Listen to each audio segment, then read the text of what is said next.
इन जालिमों को शर्म नहीं आती? इस रोड पे यहाँ पे खून ही खून है। उन्होंने हमारे बेशुमार भाइयों को शहीद कर दिया है, गोलियां मार रहे हैं हमारे भाइयों को।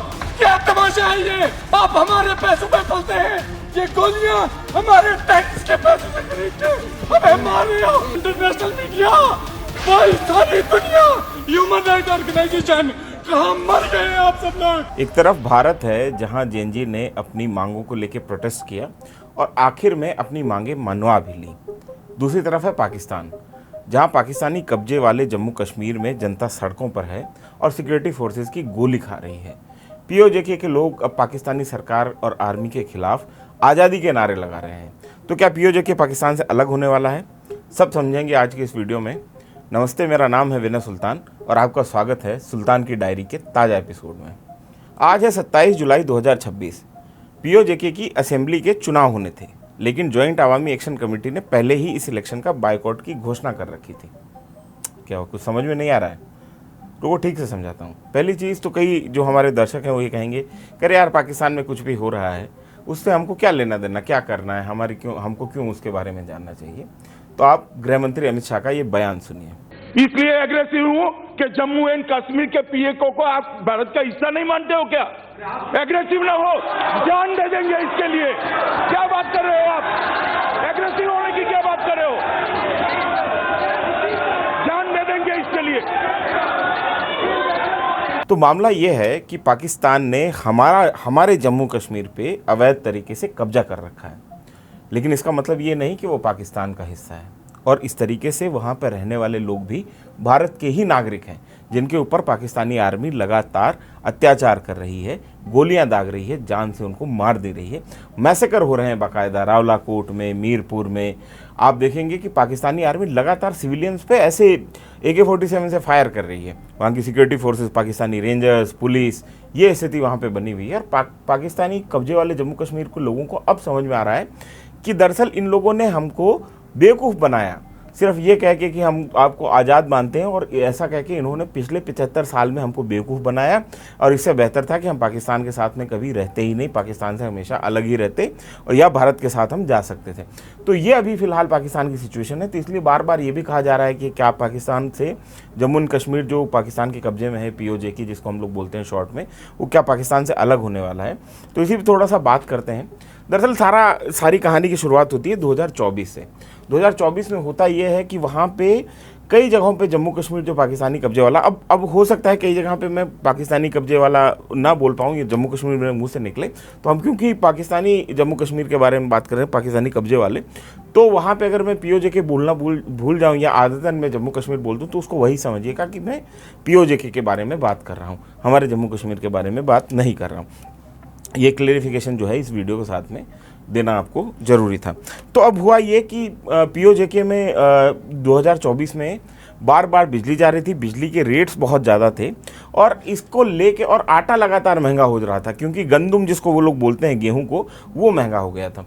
तो इसकी वजह से जो पीओजेके में बहुत सारे लोग जो है परेशान थे, हैरान थे। खासतौर पे ट्रेडर्स परेशान थे क्योंकि तेल महंगा हो गया था, तो ट्रांसपोर्टेशन ज़्यादा लग रहा था। तो जो वहाँ के व्यापारी थे, जो वहाँ के स्टूडेंट्स थे, उन्होंने धीरे धीरे कई जगहों पर छोटी छोटी हड़तालें करनी शुरू की। इसके ऊपर पाकिस्तानी जो सिक्योरिटी फोर्सेज हैं उन्होंने बहुत जो अत्याचार किया, उसको हार्ड हैंडेडली जो है उसको हैंडल करने की कोशिश की, उसको दबाने की कोशिश की।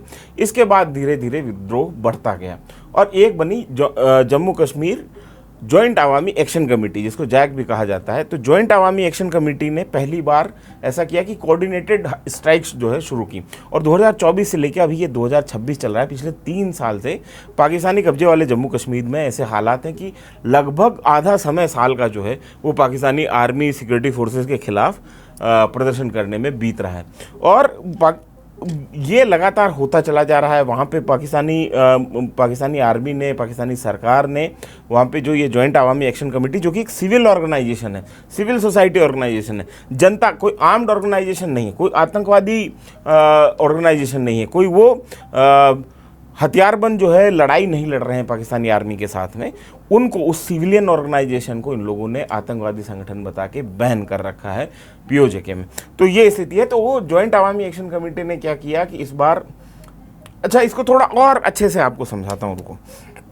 दरअसल क्या है कि पाकिस्तानी कब्जे वाला जम्मू कश्मीर जो है उसको ये लोग बोलते हैं आज़ाद कश्मीर। अब आज़ाद कश्मीर की अपनी एक असेंबली है और उसका जो मुख्यमंत्री है उसको ये लोग प्राइम मिनिस्टर बोलते हैं। हमारे यहाँ पे जब तक धारा 370 नहीं हटी थी तब हमारे इधर का भी जो जम्मू कश्मीर का मुख्यमंत्री होता था उसको प्राइम मिनिस्टर ही बोला जाता था और जम्मू कश्मीर का एक अपना अलग झंडा होता था। ये 370 में व्यवस्था कर रखी थी।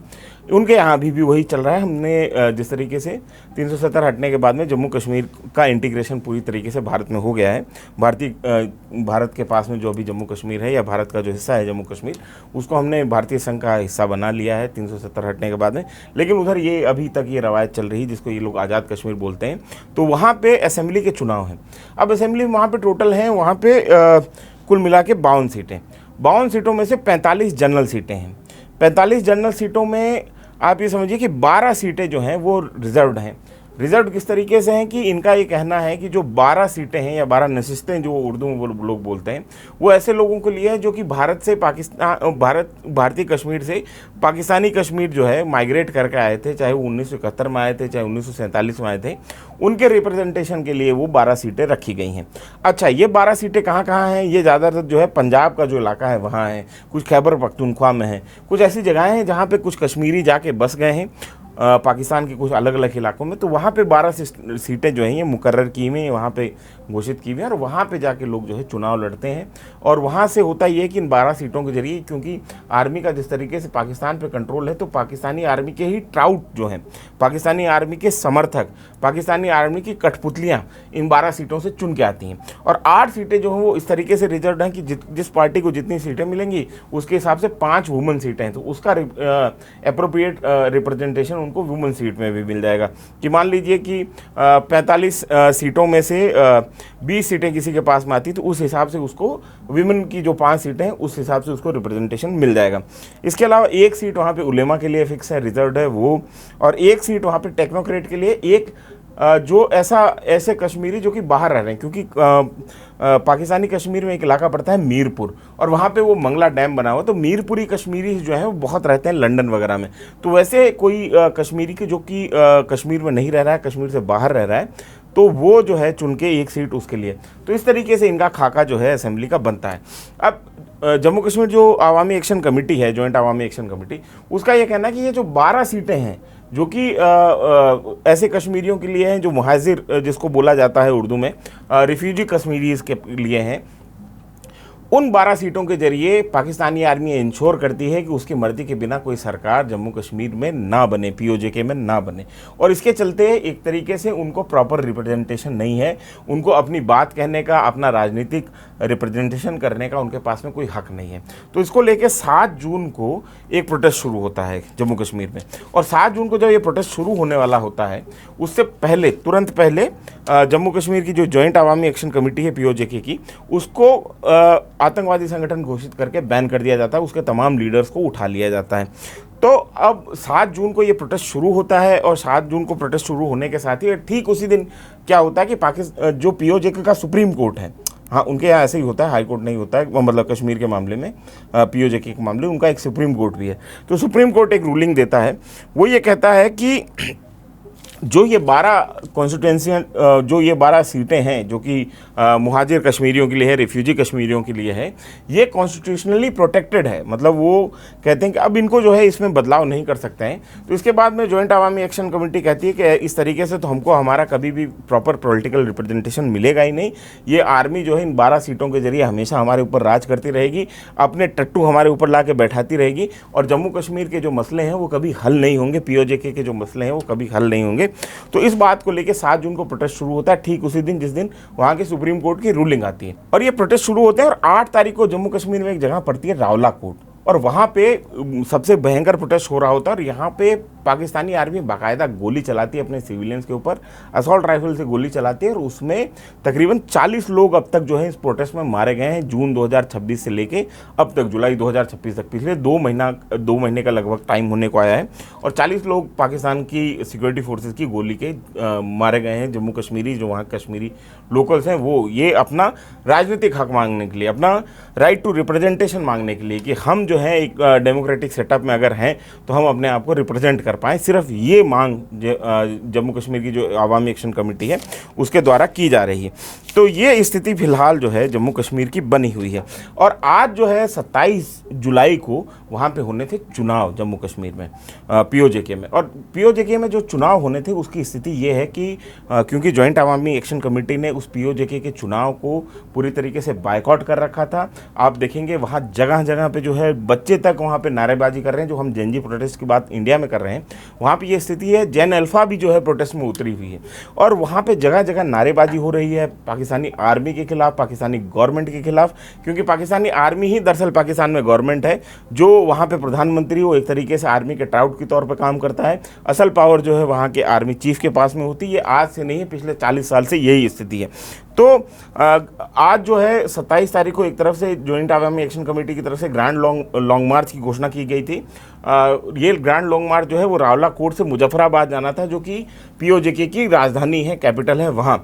और दूसरी तरफ स्थिति ये बनी कि पाकिस्तानी आर्मी हर तरीके से ये चाहती थी कि वहाँ वो इलेक्शन करवा ले। हालांकि वैसे भी पाकिस्तान में इलेक्शन का कोई खास मतलब नहीं रहता है। वहाँ पे पहले ही तय होता है कि कौन पावर में आने वाला है, उसके हिसाब से इलेक्शन रिग हो जाता है। पाकिस्तान के इतिहास में, मैं कह रहा हूँ पाकिस्तान के इतिहास में पिछले 75 साल में जितने चुनाव हुए हैं उसमें से एक चुनाव सिर्फ ऐसा हुआ था जो फ्री एंड फेयर चुनाव हुआ था, 1971 का चुनाव, माफ़ कीजिए 1970 का चुनाव, जिसमें आवामी लीग जो है वो मेजॉरिटी लेके आई थी। और उसमें भी उसके बाद में जुल्फ़िकार अली भुट्टो ने सत्ता देने से मना कर दिया था और इसके बाद में बांग्लादेश एक नया राष्ट्र बना। उसके बाद में पाकिस्तानी आर्मी ने यह तय कर लिया कि हम कोई फ्री एंड फेयर इलेक्शन नहीं करवाएंगे, हर इलेक्शन रिग होता है। पाकिस्तानी आर्मी तय करती है कि अगला मुख्यमंत्री कौन बनेगा, अगला प्रधानमंत्री कौन बनेगा। तो ये स्थिति फिलहाल है। तो हालांकि अब जो जम्मू कश्मीर में 27 तारीख को जो चुनाव होने थे वो पहले से ही रिग्ड हैं, उसके परिणाम जो हैं उसके रिजल्ट पहले से ही तय हैं। और ये देखते हुए वहाँ के लोगों ने, वहाँ की आवाम ने इस पूरे के पूरे इलेक्शन का बायकॉट कर दिया। हालात ये थे कि वहां के पोलिंग बूथ पे कोई जा ही नहीं रहा था। लोग लॉन्ग मार्च में आ रहे थे और लॉन्ग मार्च में आने की वजह से हुआ ये कि रावला कोट जहां से ये लॉन्ग मार्च शुरू होना था, जगह जगह से लोग जो है इस लॉन्ग मार्च में पार्टिसिपेट करने के लिए वहां से आ रहे थे। और पहले भी रावला कोट में गोली चलाई थी पाकिस्तानी आर्मी ने और फिर एक बार जो है आज गोलियां जो है वहां चली है सिविलियंस के ऊपर, लगातार फायरिंग हुई है। वहां के लोग कह रहे हैं कि हमको समझ में नहीं आ रहा है कि हम गाजा में रह रहे हैं कि पाकिस्तान में रह रहे हैं। आप ये एक वीडियो एक बार देखिए तो आपको वहां के हालातों के एक्चुअल पता लगेगा कि वहां के हालात क्या हैं। ज़ालिमों ने हमारे बेशुमार भाइयों को शहीद कर दिया है, जख्मी कर दिया है। ये यहूदियों से भी पहली नस्ल है। इन ज़ालिमों को शर्म नहीं आती। इस रोड पे जहाँ पे खून ही खून है, गोलियां मार रहे हैं हमारे भाइयों को। क्या तमाशा है ये? आप हमारे पैसों पे पलते हैं, ये गोलियां हमारे टैक्स के पैसे से खरीद के हमें मार रहे हो। ज़ालिमों, यहाँ जवाब नहीं दिया, कब्र में तो दौड़ गए, कलमा नहीं पढ़ता तुम क्या? इतना तो श्रीनगर में हमारे ऊपर जुल्म नहीं हुआ। ये क्या कर रहे हो? इंटरनेशनल मीडिया, भाई सारी दुनिया, ह्यूमन राइट ऑर्गेनाइजेशन, कहाँ मर गए आप सब लोग? कहाँ मर गए? कहाँ मर गए? आ जाए, अभी वक्त है, आ जाए, हमें मार रहे हैं ये जालिम हमें मार रहे।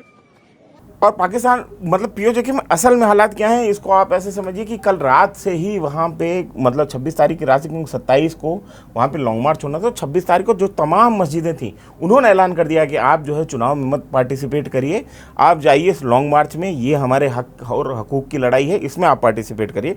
तो कल रात से ही मस्जिदों से ऐलान हो चुका था। आज सुबह से ही लोग लॉन्ग मार्च के लिए जुटे हुए थे और इनकी सिंपल मांग थी कि जो जम्मू कश्मीर जॉइंट अवामी एक्शन कमेटी के 73 लोग जिनको गिरफ्तार कर रखा है सिक्योरिटी फोर्सेस ने, उनको रिहा किया जाए। और जितने लोगों को जिन लोगों ने यहाँ पे सिविलियंस के ऊपर गोली चलाई है, 40 से ज़्यादा जो सिविलियन मारे हैं, उन पुलिस ऑफिसर्स के ऊपर, उन पुलिस के जवानों के ऊपर बाकायदा मर्डर की FIR होनी चाहिए, ये इनकी मांग थी। और जितने भी लोगों के खिलाफ मुकदमे दर्ज कर रखे हैं वहाँ की पाकिस्तान की सिक्योरिटी फोर्सेस ने, पुलिस ने, उन सारे मुकदमों को ख़त्म किया जाए।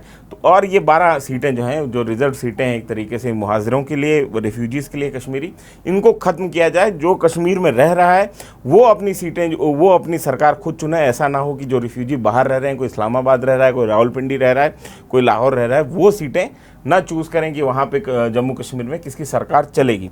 तो ये स्थिति अभी फ़िलहाल जम्मू कश्मीर में पीओजे में बनी हुई है। हम लोग इस पर लगातार नज़र बनाए रख रहे हैं। दरअसल क्या है कि पाकिस्तान के लिए एक वर्ड चला था, एक टर्म चला था जिसको कहते हैं पॉली क्राइसिस। पॉली क्राइसिस मतलब एक साथ कई सारे क्राइसिस शुरू हो जाते हैं। अब पाकिस्तान में कहने को 4 राज्य और एक आज़ाद जम्मू कश्मीर है, कुल मिला के 5 राज्य हैं। उसमें से आप ये समझिए कि बलूचिस्तान, जहाँ पे इनकी 40% जो इनकी ज्योग्राफिकल लैंडमास है इनका, वो बलूचिस्तान है। उसके अलावा खैबर पख्तूनख्वा है। ये दोनों इलाके ऐसे हैं जहाँ पे संसाधन है, जहाँ के संसाधनों से एक तरीके से पाकिस्तान की इकॉनमी फ़िलहाल चल रही, क्योंकि वहाँ पे ना किसी किस्म की इंडस्ट्री है, ना किसी किस्म की मैन्युफैक्चरिंग है, ना सर्विस सेक्टर में बहुत ज़्यादा मजबूत है, और खस्ता हाल इकॉनमी है। और दया पे, वर्ल्ड बैंक की दया पे, अरब मुल्कों की दया पे वो देश चल रहा है। और हर 6 महीने साल भर बाद में वो या तो चाइना के पास में, या वर्ल्ड बैंक के पास में, या अरबों के पास में चला जाता है अपना कटोरा लेके, भाई हमको पैसा दीजिए, अदरवाइज जो है हमारी इकॉनमी सस्टेन नहीं कर पाएगी। और पाकिस्तान की इस रणनीति को कहा जाता है न्यूक्लियर ब्लैकमेल।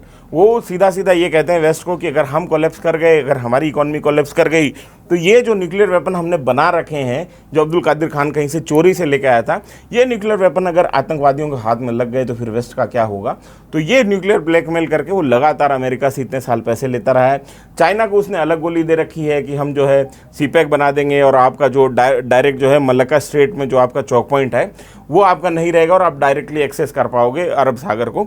तो ये उन्होंने सीपैक की गोली उनको दे के वहाँ से भी इन्वेस्टमेंट वो लोग खींच रहे हैं, अरबों से भी वो लोग इन्वेस्टमेंट खींच रहे हैं, ये कह के कि हम जो है आपको एक सिक्योरिटी अम्ब्रेला प्रोवाइड करवाएंगे, न्यूक्लियर अम्ब्रेला प्रोवाइड करवाएंगे, इसके बदले में आप हमको कुछ पैसा दीजिए, और आप हमारे बिरादर मुस्लिम मालिक हैं, ये वाला कार्ड तो चलता ही है।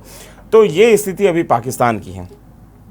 और पाकिस्तान का जो मैं कह रहा था बलूचिस्तान, जो पॉली क्राइसिस में आपको बता रहा था, तो एक तरफ बलूचिस्तान है जो इनका 40% लैंड मास है, वो पूरी तरीके से बगावत में है। वहाँ पे 90% इलाका ऐसा है जहाँ पे पाकिस्तानी आर्मी, पाकिस्तानी सरकार की रिट नहीं चलती है। वहाँ पे BLA के जो फ्रीडम फाइटर्स हैं वो पूरी तरीके से कंट्रोल करते हैं। वो वहाँ पे बाकायदा रोड टैक्स भी ले रहे हैं। वहाँ पे पाकिस्तानी आर्मी जा नहीं सकती है, पाकिस्तान की सिक्योरिटी फोर्सेस जा नहीं सकती हैं। और पाकिस्तानी आर्मी के साथ में सबसे खूबसूरत बात यह है कि पाकिस्तानी आर्मी देश का बजट का सबसे बड़ा हिस्सा ले जाती है, लेकिन पाकिस्तानी आर्मी मरने के लिए छोड़ देती है फ्रंटियर कोर को, जो वहाँ की पैरामिलिट्री फोर्स है उसको।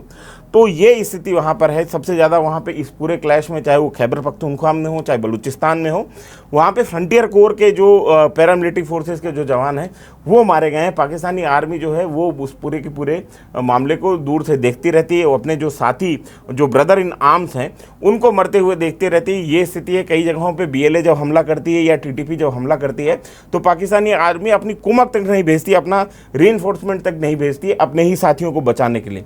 दूसरी तरफ इंडियन आर्मी है, जहाँ जो एक हमारे पायलट पाकिस्तान में गिर गए थे, उनका विमान गलती से, और वहाँ पे बचे हुए थे, और उनको बचाने के लिए इंडियन आर्मी ने, भारतीय सरकार ने अपना AD से चोटी तक का जोर लगा दिया था। ये तक कह दिया था अगर आपको हमला करना पड़ा तो वहाँ पे हमला करेंगे, आप हमारे पायलट को जिंदा हमारे पास पहुँचाएंगे। और 24 घंटे में विंग कमांडर अभिनंदन जो है हमारे देश में थे। वाघा बॉर्डर उन्होंने क्रॉस की थी, आपको याद होगी वो घटना।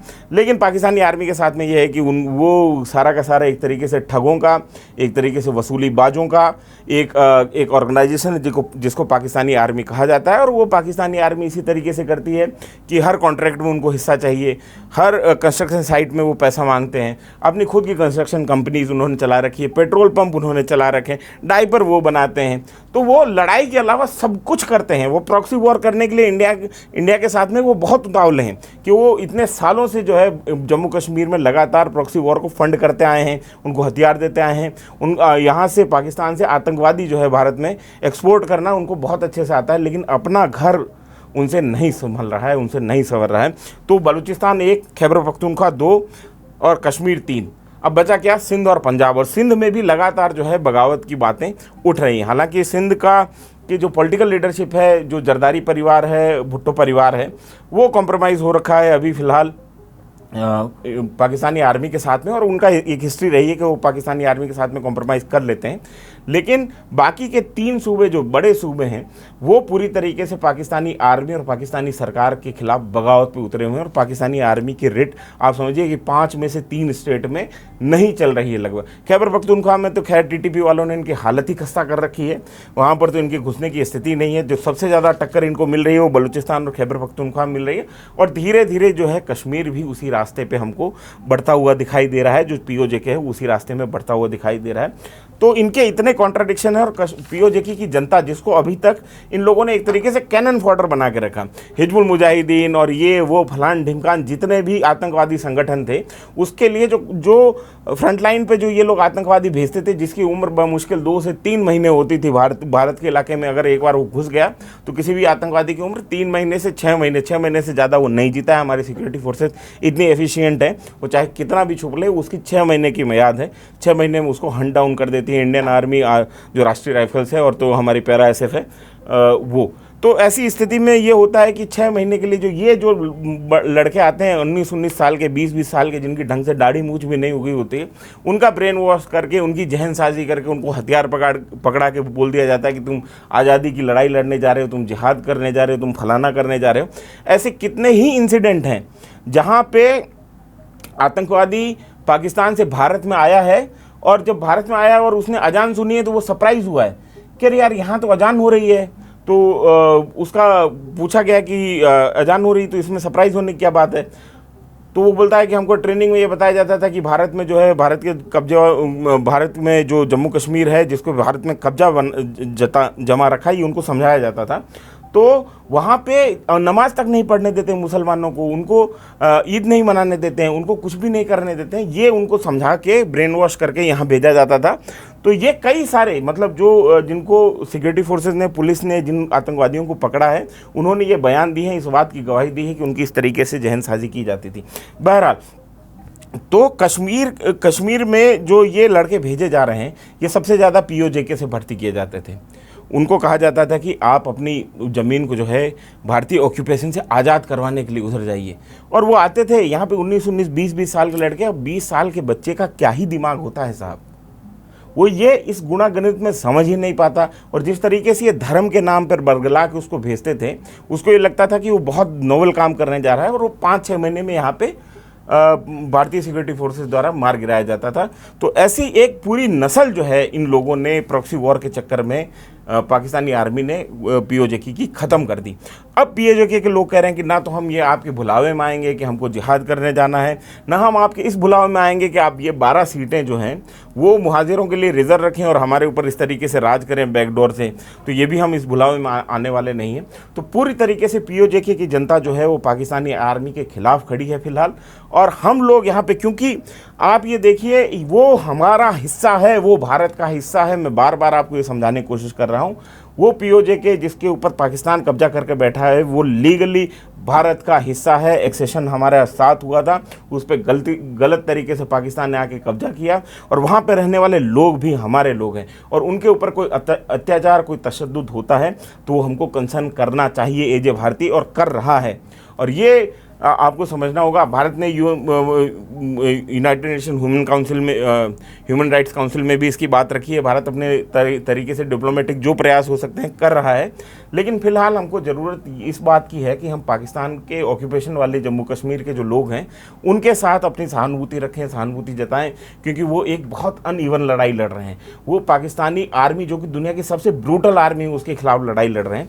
तो हमारी पूरी की पूरी संवेदनाएँ, पूरी सिंपैथी उनके साथ में है, वो ये लड़ाई लड़ें और आखिरकार ये लड़ाई जीतें, ऐसी हम कामना करते हैं। ऐसा हमारी इच्छा है कि उनको अपने हक और हकूक़ जो हैं वो मिले वहाँ पे, और वो एक इंसान की ज़िंदगी, एक इंसान की तरह एक ज़िंदगी अपनी बिता पाएँ। वो गुलामों की तरह जो इतना उन्होंने 70 साल रहा है, वो गुलामी की जंजीरें वहाँ पे टूटें। इसी बात के साथ में हम ये सुल्तान की डायरी का एपिसोड ख़त्म करते हैं, और उम्मीद है कि मैंने आपको जो है ये पीओजेके का जो मसला है उसको कॉन्टेक्चुअली समझाने की कोशिश की थी कि आप जो है इसको प्रॉपर कॉन्टेक्स्ट में समझें कि दरअसल ये मसला है क्या।